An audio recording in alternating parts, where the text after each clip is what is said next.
Naghatid ng tulong at pag-asa ang Police Regional Office Negros Island Region sa 217 evacuees sa Barangay Poblacion Moises Padilla Evacuation Center, Negros Occidental, sa pamamagitan ng isang outreach at gift-giving activity.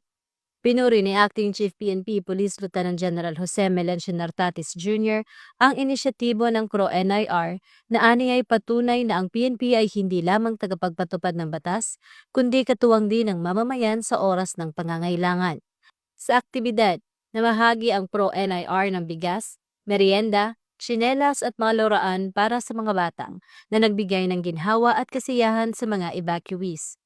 Ang outreach ay bahagi ng PNP Focus Agenda sa People-Centered Policing at sumasailalim sa adhikain ng bagong PNP para sa bagong Pilipinas. Serbisyong mabilis, tapat at nararamdaman.